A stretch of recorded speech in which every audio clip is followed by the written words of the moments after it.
আসসালামু আলাইকুম সবাইকে। আপনাদের সবাইকে স্বাগতম। আজকে আমি যে বিষয়টা নিয়ে কথা বলার জন্য আসছি সেটা হলো আপনার রিসার্চে যে স্মার্ট পিএলএস সফটওয়্যারটা আমরা ইউজ করি সেটা কেন ইউজ করি এবং এটা কিভাবে ইউজ করতে হয় এটা আমরা ধাপে ধাপে আজকে ইনশাল্লাহ শিখবো। আজকে যতটুকু পারি আমি আলোচনা করব। তো স্মার্ট পিএলএস কেন দরকার? স্মার্ট পিএলএস দরকার এই কারণে, এই স্মার্ট পিএলএসটা হলো খুবই ইউজার ফ্রেন্ডলি। আপনার এটা যদি ক্লাস ফাইভের একটা বাচ্চাকেও যদি একদিন দেখিয়ে দেওয়া হয় সেও কিন্তু এটা চালাতে পারবে। এখানকার আইকনগুলো খুবই ইন্টারেক্টিভ।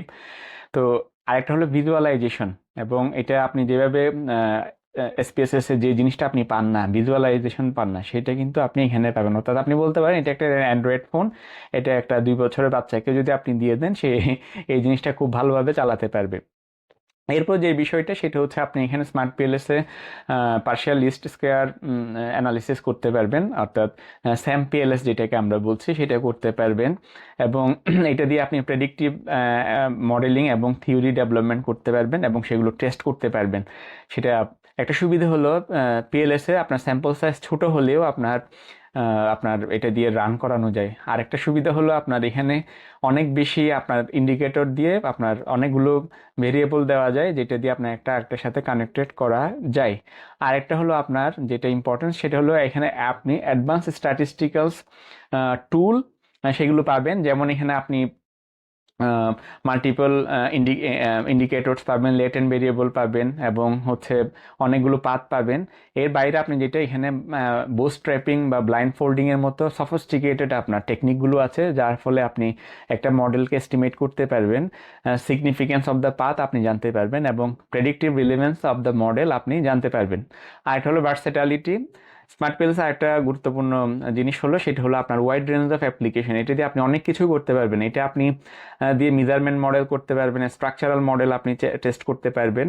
আর এটা হলো আপনি এখানে মাল্টি গ্রুপ অ্যানালিসিস করতে পারবেন।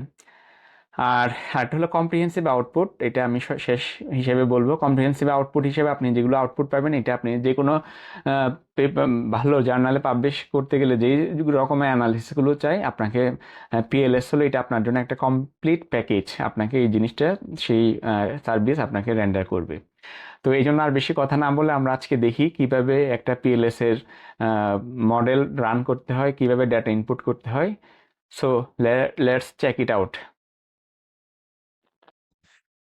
আমরা স্মার্ট পিএলএস ইউজ করতে গেলে প্রথমে আমাদেরকে স্মার্ট পিএলএসটা ডাউনলোড করতে হবে। তো স্মার্ট পিএলএস ডাউনলোড করার জন্য আমরা স্মার্ট পিএলএস এর ওয়েবসাইটে চলে যাচ্ছি। জাস্ট স্মার্ট পিএলএস 4 লিখলে বা স্মার্ট পিএলএস লিখলে এটা চলে আসবে। তো এখানে দেখতে পাচ্ছেন, এখানে আপনার স্মার্ট পিএলএস এর অপারেটিং সিস্টেম অনুযায়ী আপনার ডাউনলোড করে নেবেন। যেমন এখানে হতে পারে আপনার উইন্ডোজ হতে পারে, ম্যাক হতে পারে, অথবা আপনার লিনাক্স হতে পারে। তো যেটাই হোক আমি সেটা অলরেডি ডাউনলোড করে নিয়েছি টাইম কনজাম্পশন বাঁচানোর জন্য। এরপর যেটা করতে হবে আমাকে আমাকে স্মার্ট পিএলএস 4টাতে আমাকে যেতে হবে। তো এখানে স্মার্ট পিএলএস 4-এ আমি যাচ্ছি। যাওয়ার পরে এখানে যেটা করতে হবে, ওকে, সো এখানে একটা 30 days ফ্রি ট্রায়াল আছে, প্রফেশনাল লাইসেন্স কি আছে, স্টুডেন্ট লাইসেন্স আছে।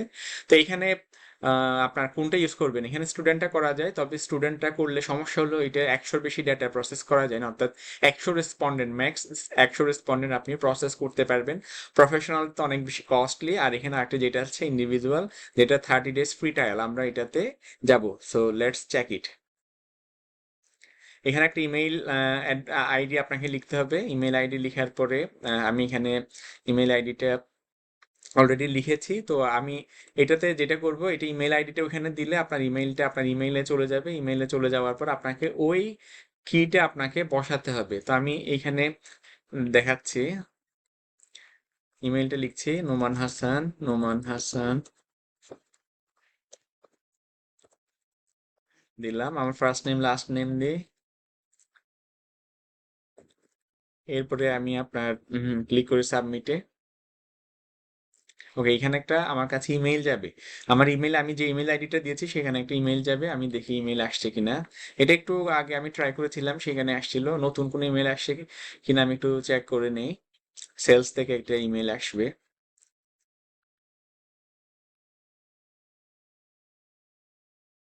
এখনো আসে নাই, আসে নাই, আসে নাই। ওকে, আমি দেখি আগেরটা দিয়ে ট্রাই করে দেখি আগেরটা দিলে কি হয়। এটা দিলাম, এটা দেওয়ার পরে আপনার আমি স্মার্ট পিএলএস এর এখানে আমি সেটা বসিয়ে দিলাম, সাবমিট দিলাম। না এখনো হচ্ছে না, অর্থাৎ আমাকে যেটা নতুন দিয়েছে সেটা দিয়ে ট্রাই করতে হবে। আমরা দেখতে পাচ্ছি ইমেইলটা অলরেডি চলে আসছে এখানে।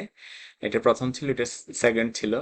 সেকেন্ডটা আমি কপি করে স্মার্ট পিএলএস এর এখানে বসিয়ে দিলাম। দেওয়ার পরে আমরা এখানে দেখতে পাচ্ছি এটা কানেক্টিং হচ্ছে to the server. Please be patient, একটু সময় নিবে, হয়তো 10-15 second. So let's see.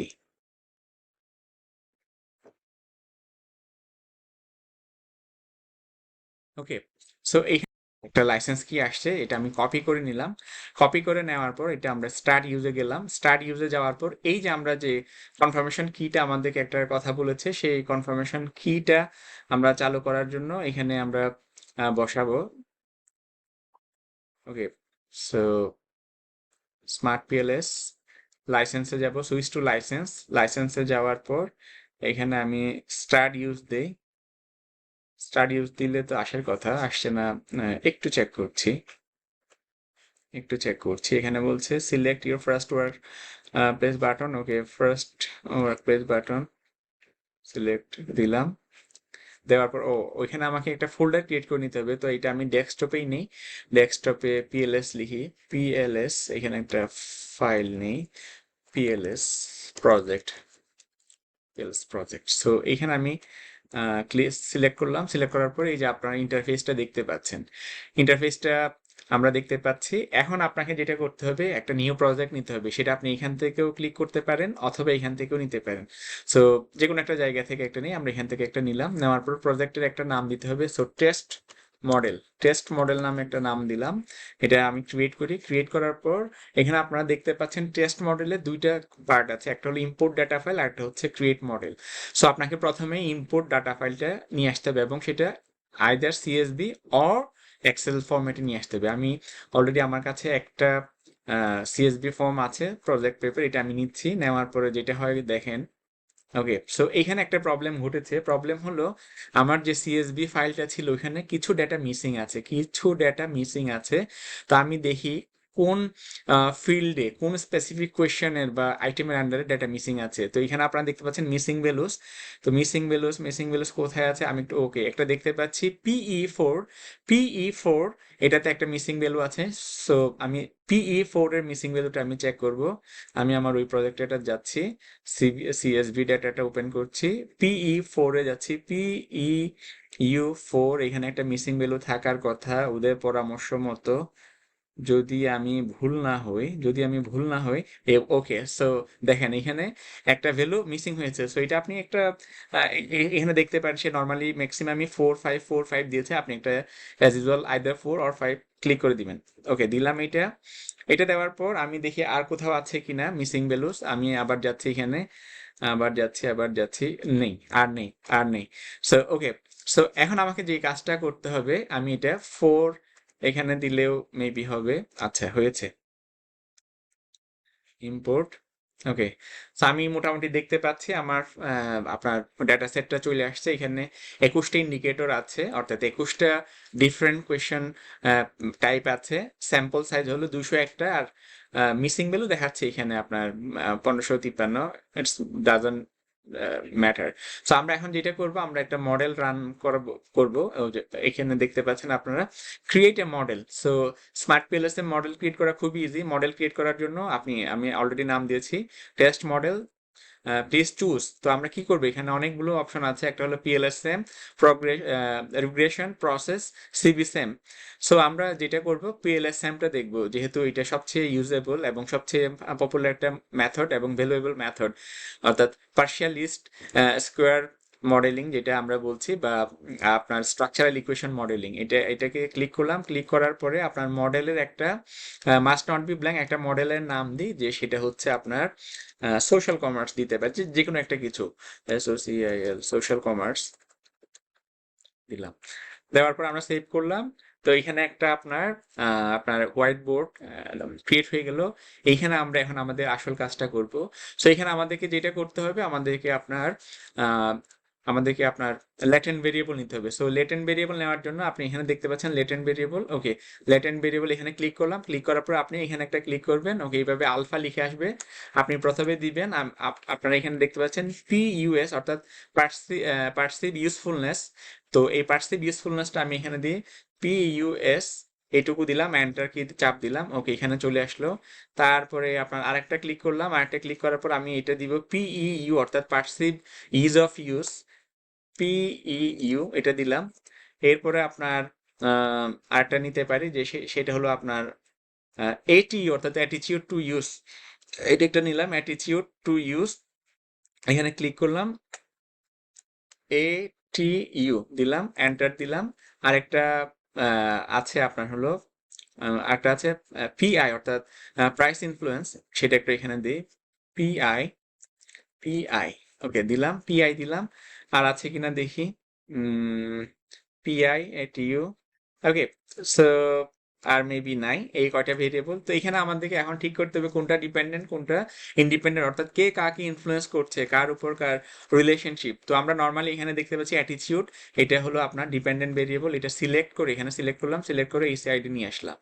So আর এই তিনটে হলো আপনার ইন্ডিপেন্ডেন্ট ভেরিয়েবল, অর্থাৎ এই পার্সিভ ইউজফুলনেস এবং পার্সিভ ইজ অফ ইউজ এবং প্রাইস ইনফ্লুয়েন্স, এই তিনটা কনস্ট্রাক্ট আপনার মানুষের ওই সোশ্যাল কমার্স থেকে, অর্থাৎ ফেসবুক কমার্স বা আপনার ইউটিউব কমার্স যেখানেই হোক না কেন, ওইখান থেকে কেনার প্রবণতাকে কিভাবে প্রভাবিত করে সেটা আমরা এখানে দেখতে যাচ্ছি। এখন আমাদের কাজ হবে এই যে আপনার আমাদের যে আইটেমগুলো আছে, আইটেমগুলো এখানে এনে ছেড়ে দেওয়া। তো আমরা এখানে দেখতে পাচ্ছি PUS অর্থাৎ পার্সিভ ইউজফুলনেস। তো সেটা পার্সিভ ইউজফুলনেস এখানে আমরা রাইট বাটন ক্লিক করে এবং কন্ট্রোল চেপে ধরে সিলেক্ট করব। এখানে তো তিনটা, এগুলো আমি এখানে ছেড়ে দিলাম। এরপরে আপনার পার্সিভ ইজ অফ ইউজ, যেটা পার্সিভ ইজ অফ ইউজ একটা দুইটা তিনটা চারটা পাঁচটা, এটা এখানে ছেড়ে দিলাম। এরপরে আপনার আছে হলো এরপর হলো অ্যাটিটিউডের একটা দুইটা তিনটা চারটা পাঁচটা, এটা এখানে এনে ছেড়ে দিলাম। এরপরে last one but not the least is perceive price influence এখানে এনে ছেড়ে দিলাম। ওকে, তো এখন আমাদের কাজ কি? এখন আমাদের কাজ হলো এগুলো কানেক্ট করা। তো কানেক্টের জন্য আপনি এখানে দেখতে পাচ্ছেন কানেক্টিং একটা আপনার আইকন আছে, এখানে ক্লিক করলাম।